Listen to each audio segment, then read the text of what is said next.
On behalf of the faculty and staff of the Graduate School of Management, welcome to our students, our alumni, our business partners, campus colleagues.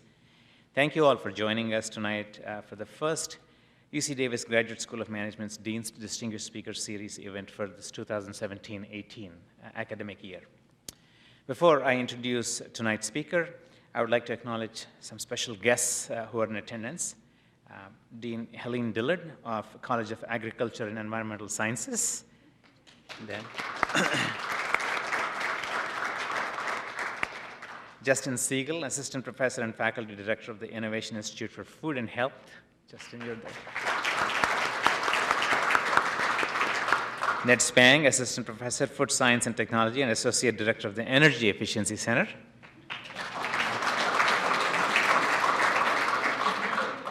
And Julie Moore is Academic Coordinator, Food and Agriculture Industry Immersion at Graduate School of Management. Last spring, the GSM launched a pilot industry immersion course in food and agriculture. The main objective of this program is to continue to build on the unparalleled reputation of UC Davis in food and agriculture by training students to examine problems comprehensively in interdisciplinary teams. Our MBA students were joined by graduate students from food science and technology, viticulture and enology, and integrated genetics, and together they were exposed to significant managerial problems being faced in the industry through real case studies.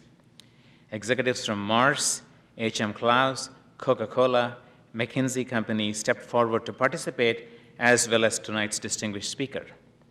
I'm pleased to announce that the GSM will build on the success of last year's pilot program and offer 4 industry immersions in winter 2018 for our MBA students. In addition to food and agriculture, we will be offering immersions in biotechnology, sustainable energy, and the technology CFO immersion. Under the direction of Julie Morris, we have already confirmed the participation of executives from an impressive lineup of companies in this year's food and agriculture immersion, and we are looking forward to building on the reputation of UC Davis as a leader in this area. Now it's my pleasure to introduce the man formerly known as Chairman of the Bunny, and now CEO and co-founder of Once Upon a Farm, John Foraker. With more than 20 years of experience, John is a leading authority in the organic and natural foods industry. He became chairman of Annie's Homegrown in 1998, and the company doubled in size within the first few years of his leadership. By 2010, Annie's had risen to the #1 company in 10 natural and organic food categories with $100 million in revenues. As chairman of the board and CEO for Annie's, he took the company public in 2012 under the symbol BNNY, that's why the word bunny has come, before the buyout by General Mills in 2014. He also advised General Mills' Small Business Incubator 301 Inc.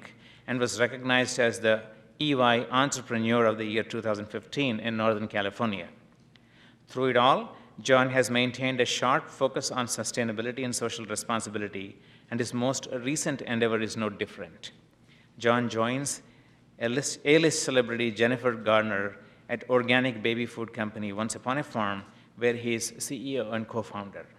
John holds a BS in agricultural economics from UC Davis and an MBA from UC Berkeley. Please join me in welcoming John Foraker. Thank you. Thank you. And so the title Chairman of the Bunny was self-appointed, and no one at General Mills had the guts to tell me I couldn't have it, so I just took it. Which is better to ask for forgiveness and permission. It's a common theme in my career, I think. I'm gonna, first of all, thank you for having me. Dean, thank you for having me. It's fun to be here. I speak a lot at a lot of different stuff. I tend to be kind of an informal speaker, so I like to get through the presentation part and actually just answer Q&A. I find that most of the time people like that better anyway. So I'm going to cover like a couple things. First of all, a little bit on the organic market, my experience with it, growing Annie's. I'll talk about some of the things we did really well, some of the mistakes we made, and then I'll talk about this wild, crazy startup that I'm doing right now with Jen, and all the excitement that's going to come with that, and all the uncertainty that comes with being in a startup again, which I never thought I'd do. But anyway, I'm crazy, I guess. But I want to answer your questions and hopefully give you some deep insights into what we're trying to do here. Not only what our brands have done and are doing, but also this whole space. It's just a crazy, awesome space that's developing really fast. So my presentation is called Appetite for Organic Foods Brings Big Opportunities. Because everyone needs statistics, I'm going to talk about a couple things. I'm going to first talk about the structure of the industry, like where is the industry at right now? So one page with a few bullet points, I'll just kind of hit them. So organic is almost a $50 billion industry right now, which I still laugh at when I see, because I was out selling organic food before there was a USDA organic seal, which was put in place by the USDA in 2002. We had organic products. The first ones at Annie's were introduced right about the time I got there, 1998, 1999.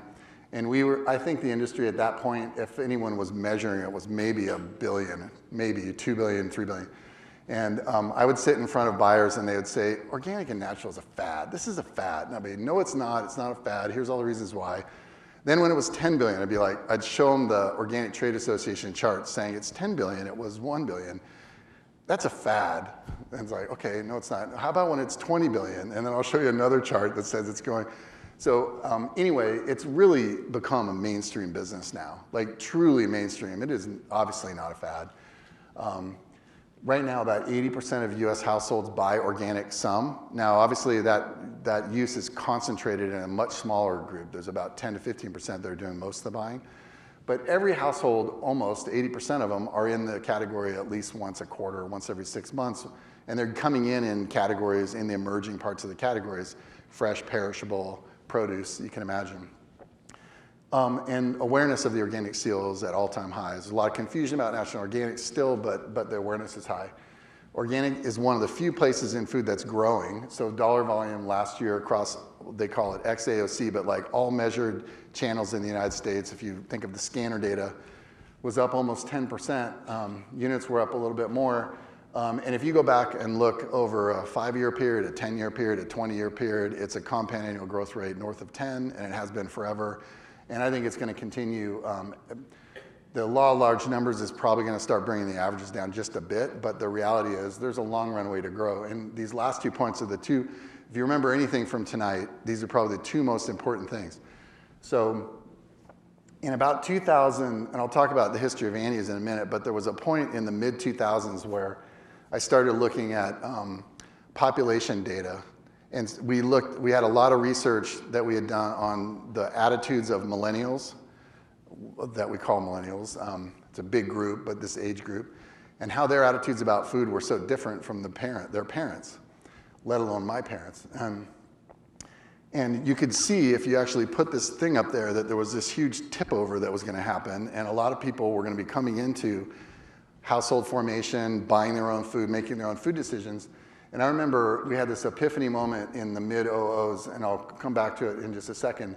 And we're like, oh my God, if those people think that way about food and they become the biggest food buying population, what's going to happen? And we're like, organic's going to explode. So we went out and we're selling retailers this story saying, you got to get out there behind brands like Annie's because we're going to be a big mainstream brand, and I'll talk to you about what happened. But what's crazy about it, as big as Annie's is 400 million now, which is, it's not the biggest organic brand, but it's very close to it. That's being driven largely by just 25% of that population that has tipped in, has kids, and is now buying. In the next 10 years, 80% of that cohort is going to be parents. So if you think there's been disruption of organic and conventional food, you have seen nothing yet. And you combine that with technology and all the stuff that's happening out there, retailer acquisitions and the combination, it's going to be insane the next 10 years. And for small companies and big companies alike, there's going to be tremendous risk and opportunity. So that's the frame up. And now I'm going to talk about the Annie's story, and I'll come back to some of these themes as we go through it. So I got involved with Annie's in 1989. I started my first food company in 1994, actually. I was working in the wine industry. There was this guy, you may know him, Mr. Davies from Shamsburg. Where are you? You're in here somewhere. There you are. You remember Mike Moon from Behringer? Yeah. Oh, was he really? Okay. So legendary guy in the wine business. I actually started a food company with him in 1994. I had been a banker. And it was this crazy little company with a chef, Michael Chiarello, up in Napa. And so that was my first food business, and we grew that business up to about $10 or $12 million a year, like very scrappy startup. But then we started flattening out. We were selling into specialty food retailers like Williams-Sonoma, Neiman Marcus, all these fancy retailers that were selling great tasting gourmet food. But then there was this other market that I didn't know a lot about. It was the natural foods market, and it was like bulk granola bins and Birkenstocks and co-ops. And those two things, what was bizarre, again, was like those two things were very separate, but they were starting to crash together. There was about 30 Whole Food stores, and if you went into a Whole Food store, it was the best specialty food store in America. And there were some chains like Fresh Fields up in the Northeast, and it was a convergence of health and great taste and high-end quality was starting to happen. And so our business was starting to flatten out, but I saw this space opening up, and I came back one day. Our oldest, Jack, my wife Beth is right here. Hi, Beth. It's all because of you. So one day I came in, I think this is about 1992, 1993, after Jack was born, and I came home from work and was just starting this other company, and I opened the refrigerator, and there was like organic strawberries were like up here on the right, and I think there was some organic milk, and it was like, that was there. And then there was the conventional stuff down here, and I said, what's that? Why is that different? She goes, oh no, that's not for you. Like you're already ruined. You don't get any of that stuff. That's all for Jack. And I'm all, what is this about? Because I came from the conventional, I grew up in Northern California, spent most of my time summers growing up on a D6, D7 cat tractor ripping soil, like rice farming, almond farming. So I started learning about organic, and so I said, wow, this is cool. We need to get in this business. So I looked around. I found this little tiny company in Wakefield, Massachusetts called Annie's, which I thought was a big company. It was actually tiny. It was really big in Boston, and it was really big in like Safeway in San Francisco, and it was nowhere else.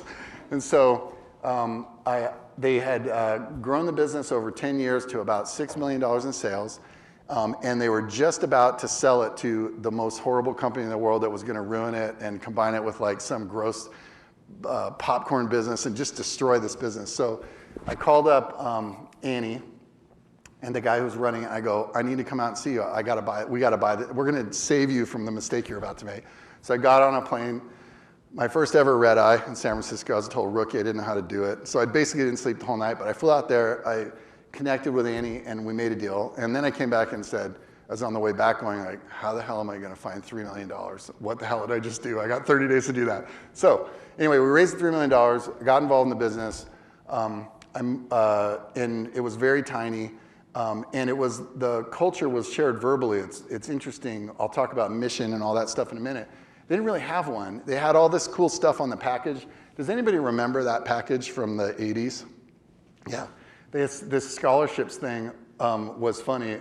When I first talked to them, I'm all, scholarships, like what is your scholarship program? That's cool. And they're like, oh, we don't have a program. What we do is we have this address, and if you actually write us a letter and send us a self-addressed stamp envelope, we'll send you a brochure on how to get a college scholarship. Remember, this is before the internet, okay? Like we're talking old school. So anyway, I got involved in this company, and I thought it was just this incredible brand, and so I'll tell you about why. So I thought this brand could change the food world in many ways because it stood for, in its first products, they had a product that was like Free Willy Keiko. Again, total flashback to the 80s, but there was this like effort to save this whale, and they were really focused on positioning the brand around environmental causes. They had a whole line of products that was anti-war. It was political, but it was also very emotional. And I saw people connecting with this brand on an emotional level, which was very different than like, hey, I love that mac and cheese. So to me, I was like, wow, this could be way bigger, because if they're buying because of emotion and values, you could sell a whole bunch of different products. It's not just one category. So in the mid-00s, so the business went 10 years before I got involved, and then another 5 or 6. And my head of marketing was this woman named Sarah Bird. She's the CEO of a company called Bhakti Chai, which is a chai tea company in Boulder now. But for 2 or 3 years, she was like, John, we need a mission. We need a mission. And I'm all, well, we don't freaking need a mission. I go, I worked for Bank of America. We had the most incredible mission in the world. No one cared. No one read it. And they did the exact opposite of it every day. So I was like totally cynical about like mission statements and core values and all that. But she finally convinced me. So we went through this process. We developed this mission statement. And then one night I went home and I wrote our core values. I don't have them up here, but you can see them on Andy's website. I literally wrote them. They changed a couple of words the next day, and that became our core values and mission. After I did that, and after we started talking about that, and it presented the guardrails for the business, our business just took off. So it was a pretty amazing moment. And I'll come back to the new company I'm starting and the lesson I learned there. But we leveraged some basic trends here. Consumers were eating more healthier, and I thought there was going to be a lot more of them. There was a growing market for organic products, pretty good entrepreneurial opportunity. And then we just combined these three things. In our growth strategy, when we were a $10 million company, we were probably, by the time we did the mission and values, we were probably a $30, $40 million company. By 2010, we were $100 million. By 2012, 2013, we were about $200 million. We're now about $400 million. So the business was totally enabled by that, the mission and values, which was a huge lesson for me. But our business strategy was the same the whole time. I would sit down with venture capitalists, or when we went public, we did our roadshow, I'd sit down with institutional investors. And I'd say, they go, what's your strategy? I go, it's boring. It's the same thing we've been doing forever. It's basically take these great products, expand distribution, get them in a better part of the grocery store. When I started selling natural and organic foods, the only place first of all, you couldn't find them in a grocery store. Once you could find them in a grocery store, retailers focused on natural food sections, which were usually the part of the store back by the mop closet. And you wanted to not be on the bottom line there because the bottom of the row, because there was so much dust. It was just a gross part of the store. So we wanted to get the stuff into the main part of the store, the main aisle of the store. So that was our mission for over a decade, and it really started to happen with big retailers in about 2010. And now, just now, Kroger has taken all of our items in the mainline aisle. I mean, it's a real trend that we're at the front end of.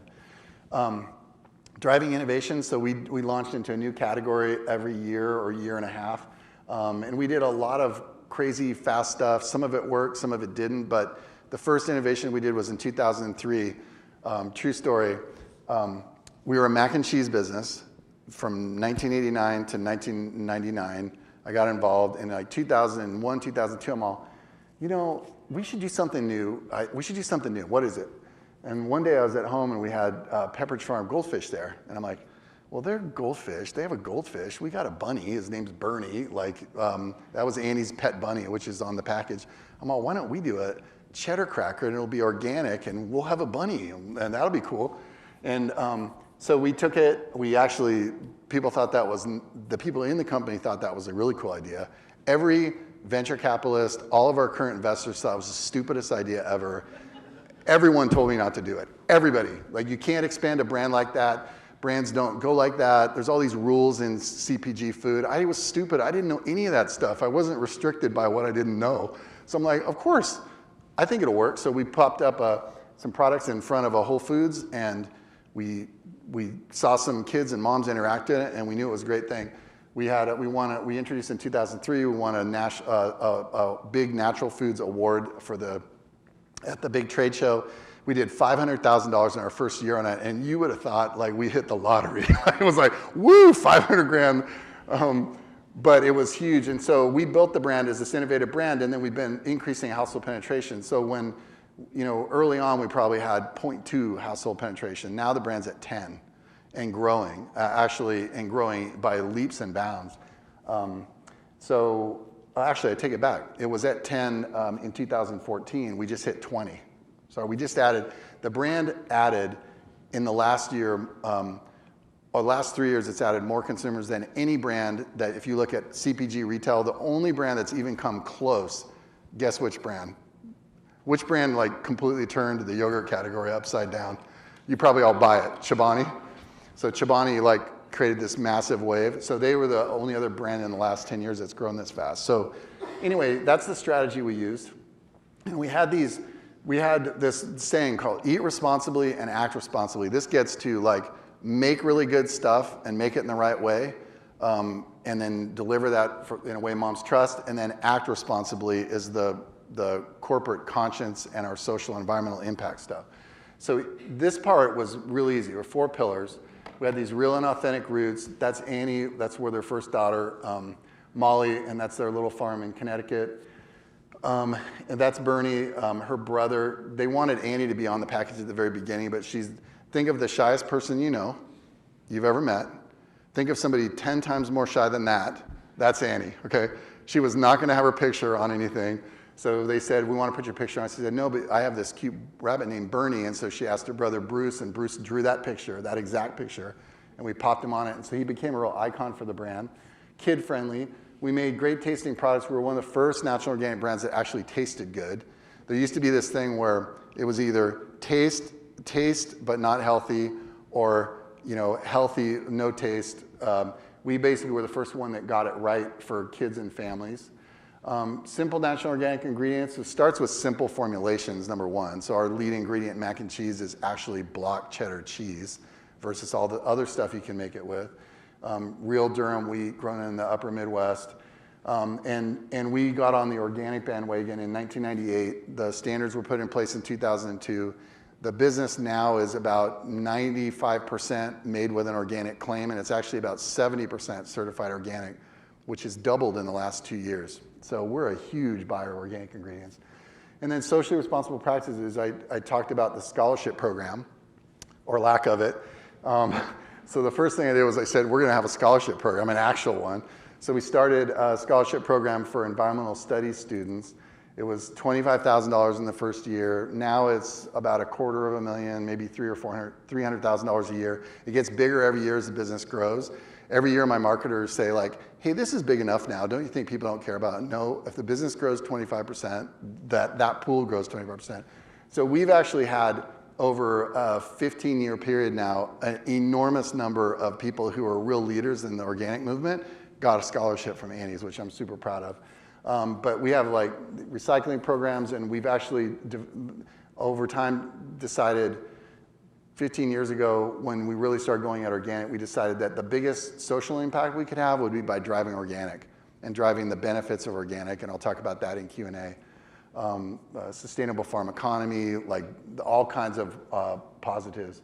So anyway, we had this brand that consumers really trusted, and if you look at consumer research on the Annie's brand, we're one of very few brands that mom doesn't even read the ingredient statement anymore, because she trusts that we'll use good stuff, which is an incredible achievement for a brand. So the other part is this act responsibly part. So we are a company that has a really distinct corporate culture. Like there are some very cool companies I admire a lot, like Patagonia and Cliff and Seventh Gen and all these other brands you may know. We are like right there with them. And our people are drawn to Annie's because they want to make a difference. They want to work for a company that's going to be a solution to big problems we have in the world, not make them worse. So we've been guided by this motivating principle ever since the company started, and it's been really powerful for us. And it really led us to develop a really deep sustainability program. So in about 2003, 2004, I was looking at these things we were doing, and I said, you can have positive intent and all that stuff, but there has to be there. We have to measure it. We have to report on it. We have to be fully transparent about what we're good at, what we're bad at. And in the sustainability world, there's a lot of science and research, and there's a lot of companies doing a great job. So one of the first things I did was I went to Cliff Bar, and I borrowed one of their best employees. I haven't hired a lot of people from Cliff because we have such a nice respect for each other, but I brought in Shawn Sadowski from there, and she helped us build from the ground up this incredible sustainability program. So we measure our entire supply chain from farm to fork, our greenhouse gas emissions, we track everything, we report out on it every year. We report especially about the stuff that we suck at, which is a big part of sustainability. Consumers don't demand that you're perfect, they demand that you have positive intent and that you're trying to change the world and you're trying to be better. So anyway, that was a huge part in building depth and trust in the brand. And we got incredible benefits from all these things together. we get, still, Annie's gets hundreds of letters like this a week. And this is typical. It's kid drawing a picture. It's mom taking a picture of this thing that her kid loves. It's a kid in a cancer ward who brings a box of mac and cheese to hold on to during their chemo treatments because that's her love object, which makes me practically cry every time I say that. But we have this incredible love, and that is the benefit you get if you run a purpose-driven company, is relationships with consumers that are that deep and emotional. And you have other benefits too. You have wildly empowered employees. So our business is, the other thing I borrowed from Cliff is their headquarters. So they moved about 8 years ago to a big building in Emeryville, and I know Gary, and I said, Gary, I'm coming over, I want your building. He goes, okay, you can have it. You can't have the climbing wall, but you can have everything else. And so we took that building, it's been in Berkeley, and we just have had incredible employees and very high employee engagement. We were bought by General Mills in 2014, and they saw our employee engagement scores after they did one, and they couldn't believe that you could have scores that high. It was pretty amazing, actually. So anyway, big, huge benefit. And then we took the company public in 2012, and I took this picture walking, this is the night before we started trading, and I like practically broke down, but to me this was the moment that I'm like, organic is truly a mainstream thing. We went out on this roadshow, we were oversubscribed, almost 40 to 1. Every single big, bluest of the blue chip investment funds that buy IPOs wanted to be in on this deal, and to me that showed that there's real power and a real market here. And the reason that's important is because you have to have a market to pull the demand to drive the land conversion and all the things we'll talk about in a minute. So anyway, super exciting, and we've been owned by General Mills now for 3 years. I ran that business as a division of General Mills. We were very careful about what we brought in from General Mills, and we kept a lot of stupid stuff away. But it's been a real success story. The business doubled. We've more than doubled the amount of the business that's certified organic. We've increased our household penetration to 20%. Our brand love is higher than it's ever been, despite the fact that the day the deal got announced, there was about 25,000 discrete individual Facebook comments on our Facebook page, and 99% of them were really nasty. But the cool thing was, I read almost every single one of them, and I responded to thousands of them. The anger was mostly not coming from a place of hating General Mills. It was coming from a place of worrying about losing someone you love. And it was like, so we just said, look, just watch what we do, hold us accountable, and if you like what you see, stay with us. And we've done it, and they have. So to me, it's a great example of how acquisitions can be done in such a way that the core values are protected and preserved, and we can continue to drive impact like this. So right before this, I was talking to some students about regenerative agriculture. How many of you have heard of the two words together? Obviously, the sustainability guys have. So this is something you're going to hear 100 times more about. It's actually a really common sense thing, but it's the basic idea that by farming better, you can drive better soil health. And by farming better and driving better soil health, you can actually sequester carbon in the ground, pull it out of the atmosphere, and it can actually be a very significant mitigant or antidote to global climate warming, and not just here in the US, but everywhere. And the other thing that's really interesting about it is it's the fundamentals of organic farming, crop rotations, soil management, low-till, all those things, but you can apply them to conventional farming systems in ways that give you the ability to impact not 1 million acres, but hundreds of millions of acres. So the potential is massive. When we got to General Mills, we were working on this, and they were so excited about it, and they were working on it too. We combined those efforts. Right away, they said, we're going to convert 250,000 acres to organic in the next 3 years, and we've done that almost already. Another thing we're going to do is we're bringing these big pools of capital together that want to invest in farmland with capabilities to farm it, with a big economic engine, a brand like Annie's and other brands owned by General Mills, to pull the demand, make long-term contracts. They're going to announce, I'll break news here, hopefully it won't get published, but they're going to announce the formation of the largest contiguous organic farm in the United States because of what Annie's has been doing and what General Mills has been doing. And it's going to be a full conversion. It's like the world's most just destroyed ground from years of conventional farming, monocropping, all the bad practices, and it's going to be farmed, and we're going to measure the soil, we're going to measure carbon, we're going to do all kinds of research there that's going to show that this is a big deal, and we're going to leverage it. And there's a lot more behind that, and I'm happy to say also that it's not just General Mills doing this. Kellogg's working on it. Campbell's is working on it. All these big companies. That's how you drive real change, is you get the big food companies to drive the scale behind it. So anyway, I'm very excited about that and the impact that Annie's has had. So anyway, I decided Annie's was in such a good place that I needed to do something crazy. So I'm doing a whole new startup. This thing is like the most famous lemonade stand ever. The week that we announced it, about 3 weeks ago, we tried not to get media other than the Wall Street Journal wrote on it, but we got 400 million unique impressions in like 3 days. And we stayed away from all consumer, and then I turned around to my people, my team, it was a very small team, and I said, you guys, we're a lemonade stand. We're so small. Annie's used to do our annual revenue in like a half an hour on a Thursday afternoon, okay? We need to build a real business here. But it's a great opportunity, and so here's what we're gonna try to do. Obviously, I learned from my first time, having a great mission and strong set of core values day one is really important. So I did that, we did that together, and I'm really excited about it. Here's what it is. It's gonna be about children. It's gonna be about reinventing kid food to health. Leveraging technology and fresh and capabilities and knowledge we have about food that we didn't have 30 years ago when Annie's was started.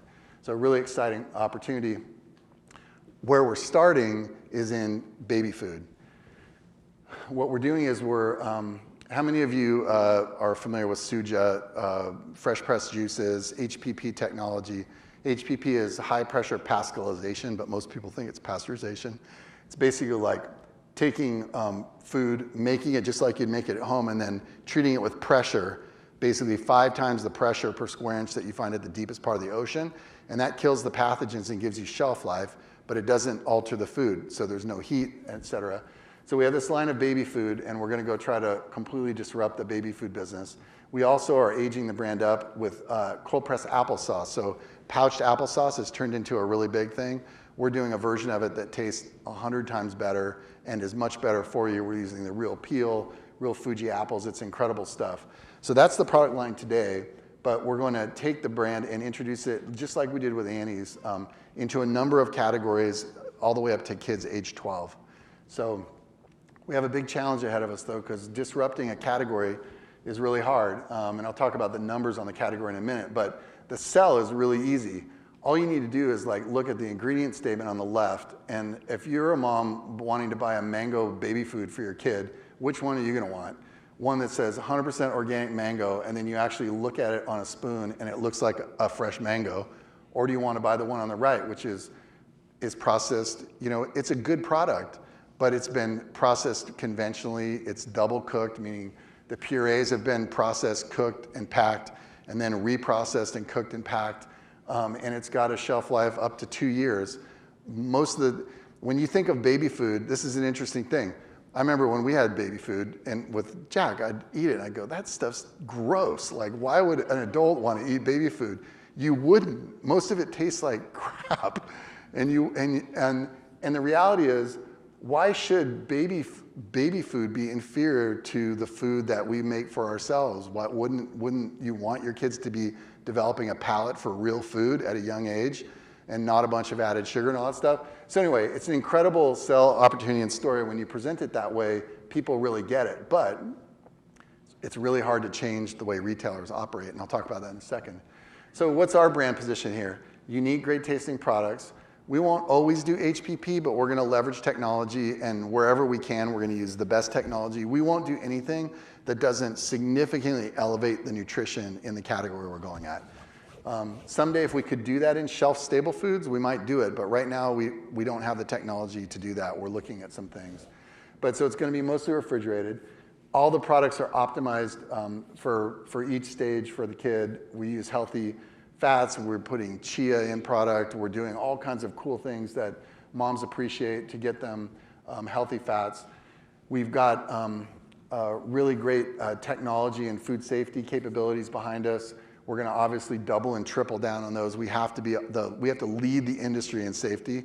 And I think we're at the lead in the industry, but we need to actually push the industry forward, and we'll be doing that. And then our purpose focus is really threefold. One is, so this gets to what is our social impact going to be and what are the programs going to look like. And I can't tell you exactly what they are right now because we're developing them and we'll be announcing them in a few months. But I can tell you generally where they'll be. They'll obviously be in organic and elevating organic, and the idea of regenerative agriculture and direct farmer sourcing and transparency to source and all these things will be a big part of it.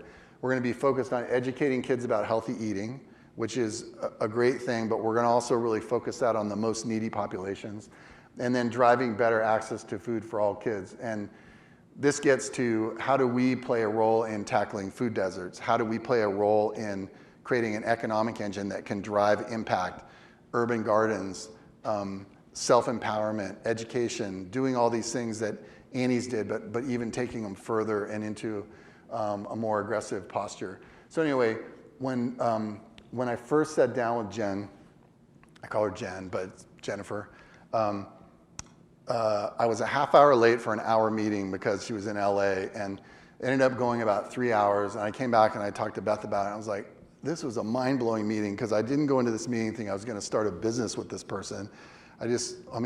She was in 13 going on 30, which my kids loved, and who didn't like Alias, right? So I was like, I was interested in saying hello to her, right?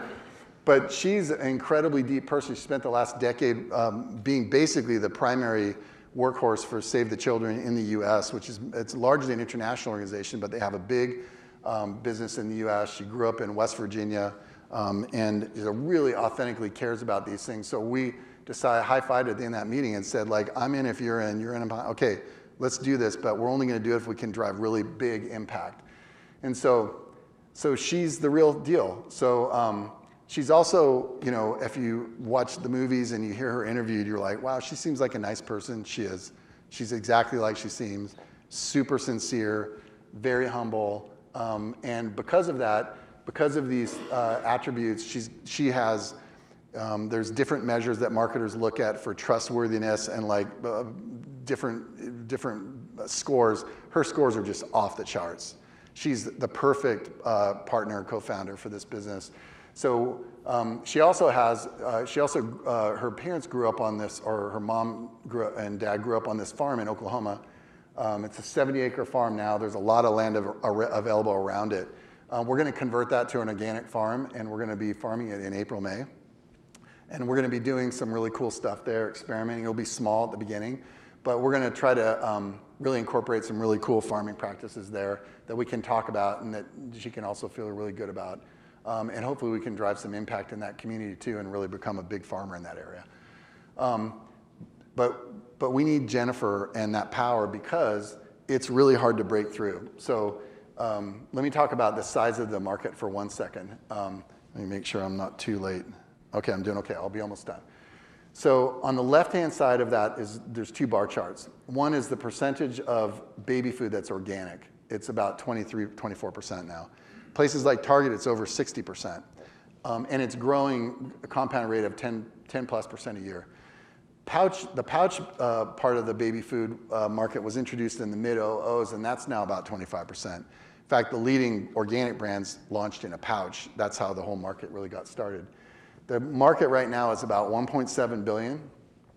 We think that a fresh part of that market can be almost 500 billion, or a little over 500 billion, and we think it's going to come from three places. One is we'll gain some share, but the biggest thing we're going to do is we're going to drive a higher average price AUP.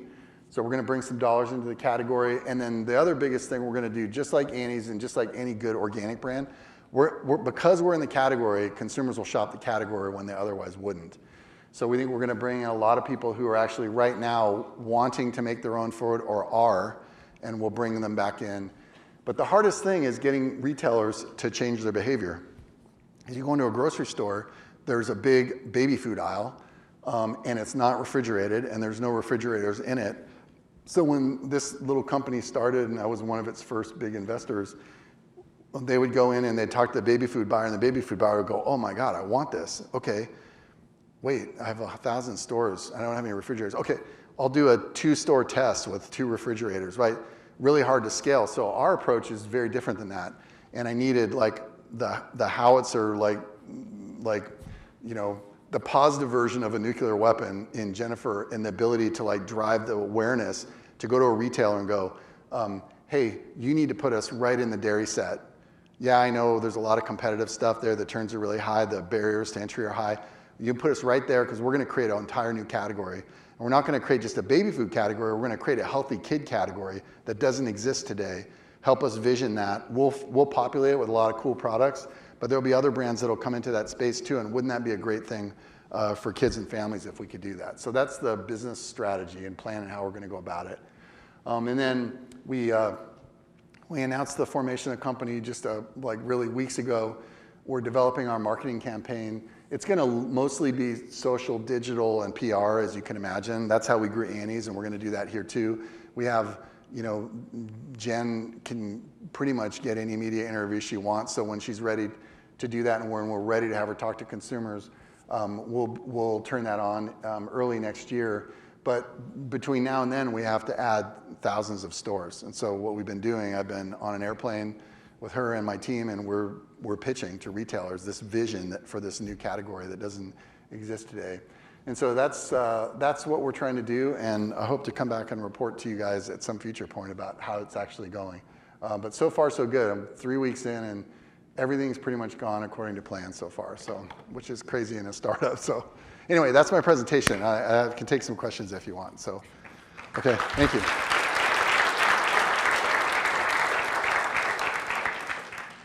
Does anybody have a question? Yes, sir. John, how did you select Jennifer? I didn't, I don't even think selecting Jennifer is the right way to think of it, because she kind of selected the brand, actually. I was an investor. I was really the first outside investor that Ari and Cassandra, our two other co-founders, who started the business about 18 months before I joined as a full-time employee. I invested before they had a first product in the market in these little Jimbo stores in LA or in San Diego. But Ari called me one day and he said, hey, Jennifer Garner's manager has called us. They've been looking to do something in food for 6 years. And we met her, and she loves us. She thinks we're small, but then she saw you, and she loves Annie's, and she's like, I want to talk to that guy, and like, why is he involved, right? So she kind of picked the brand, and then I met her, and we started talking about stuff, and it was all about values and changing the world. It was crazy. And I came back and I talked to Beth, and I'm all, oh my God, something really weird just happened. I actually just agreed to start a new company and try to change the world. We kind of tried to do that with Annie's, and it wasn't perfect. It was successful, but not perfect. And I'm like, okay, we're gonna try to do that again. All right. So that's how it happened. It was really just that. So, yeah. With the massive growth in the organic market over the last 5 to 10 years, Yeah. the supply of organic product has started to become an issue. For example, Bragg's apple cider vinegar. There's not enough organic apples. Totally. And also with the USDA requirements on organic lands, you can't flip a switch to turn on overnight. How do you think the industry is going to overcome that hurdle? It's been overcoming it. It's been a challenge. 10 years ago, it was not that hard because there was enough of a basic base of supply out there. If you were small and you wanted to go buy organic flour and buy some organic baking soda or whatever and make something, you could. But then around that time, these shortages started popping up. So in fact, there was this one ingredient, I can't remember exactly which one it was, that all of a sudden the market went short. This is about that time. The market went short and everybody's like, what the hell has happened? Nobody can get this ingredient. And then we found out that Kraft was buying the entire market and sticking it into a warehouse to get ready for a big national launch. So that was a wake-up call for the whole industry. And so, people have responded in different ways. The big companies like Annie's and the brands owned by big companies have invested millions of dollars of resources in the kinds of stuff that I was talking about before, like creating supply. So going to farmer groups and farmers and actually presenting them with an economic argument and a stable buying relationship that would allow them to take the risk to convert, and then actually even investing in helping them convert in the costs, paying them a transition price. For example, Kellogg's is doing this right now. They're paying a higher price for somebody who's growing wheat that's converting in than, not quite an organic price, but higher than they'd get in the conventional market with stability, so it takes some of the risk out. So we have to work on the supply side, and you know, the USDA organic program gets some paltry number from it's less than $20 million. It's like peanuts. And the rest of agriculture, the parts that aren't doing as well, but that are a trillion times bigger, are getting all the money. So we need public policy. That's a great idea, but it probably won't happen. It needs to be driven by companies. And so for a small company like us, we have to really work on our own supply the same way. It'll be smaller scale, but we have to know who our growers are. We have to help growers convert. We have to do all the same stuff. So it's gotten hard. I think if organic was, I said this earlier to a few students, right now organic is about 5% of US food. If you talk to Walmart shoppers and describe to them what organic stands for, what it means, all Walmart shoppers, like 99% of them want it. Then you say, oh, by the way, you have to pay a premium for it. So the demand is basically endless if you can get the supply and you can start bringing the premiums down. So I think in the next 10 years, organic will be 10% of US food, which is a pretty bold call. Most people don't believe that, but I do. If you look at this population shift, I actually think in my lifetime, it'll be close to 20. And in some categories, it's way past that already. Like I mentioned in baby food, it's getting there. And so anyway, I think we're just starting, but that is probably the single biggest challenge the industry faces. And every manufacturer is working on that big time in their own way, but using a lot of the same kinds of things that we're talking about. Yes? Are there any added complexities or risks having like a big celebrity as such an integral part of your marketing? Yeah, there are. Everything you do is subject to like hyper scrutiny. You know, when I've done a bunch of planning with her, and we got to go do it behind a closed gate because there's an army of people outside wanting to take pictures, and so you have to do everything with an absolute eye to like perfect authenticity, and you have to know that you're going to be criticized for something maybe that you shouldn't be criticized for just because you're in the spotlight. But the flip side, so that's the negative issues or risks around it, but the positive side of it is if we really believe in what we're doing and we want to get 10 billion earned media impressions, we can do it, and we're going to do it. And so it's going to be fun to see, but I've never had this kind of a relationship on a brand before, so I'm learning from people who have done a great job of it, and Jessica Alba at Honest Company, and others have grown big businesses. Not perfectly, they and we will make mistakes, but it's pretty incredible the size of the business and the quality of the brand that they've created there in about a 5-year period. We're hoping we could be even remotely as successful as that. Yes? So if so many millennials are going to be shifting into parenthood, and the way that we market to millennials has been very different compared to how we market to moms traditionally. Yeah. How are you going to get their attention? How are you going to capture that market share? Yeah, we have to do it very differently. Not that differently than Annie's has done it, though. I mean, I don't really think we've marketed to consumers as much as we've participated in a conversation with them and developed a relationship with them by talking about things that are interesting to them, sharing original content that we've created, driving mission and impact that they care about.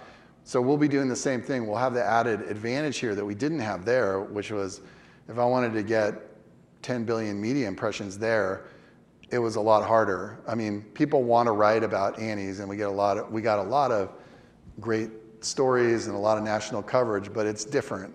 This brand with Jennifer's association is going to allow us to get an elevation with consumers that would be impossible without that. So, but we're not going to change any of that approach. I'd be really surprised if you saw national media on this brand for at least 10 years. I mean, we're doing it now at Annie's after 30, and it's working actually, because it's helping us get to another 10 to 20 million households that we weren't able to get at with that message by using social media. We're using social media, but supporting it. Yeah, Kevin? You mentioned the very high employee engagement scores at Annie's. Yeah. I'm guessing you're trying to replicate that from Yep. Once Upon a Farm. Yep. What are some of the things that you learned about how to do that really well that you're going to apply this time? Yeah, the most important thing is just an engaging culture. It's not about, I've written a lot about this on my LinkedIn. If you ever want to, if you like a little of what you heard tonight, I write a lot on LinkedIn and try to share with other entrepreneurs. Culture is not about ping pong tables and free pizza and scooter races in the hallway. That's just a bunch of crap. Culture is about shared values, treating people like humans, respecting their opinions, being an engaged leader and having people who are engaged, and also having the business champion things that they care about. This business is going to be fun because we're going to be able to do some things. We'll probably be a little more political than Annie's was, and we'll be able to take positive stands on things that we really care about.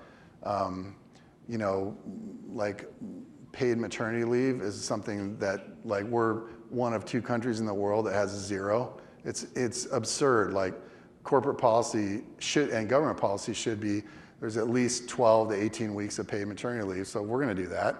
And yeah, we're like this tiny little company with like 12 people going to 30 people or whatever.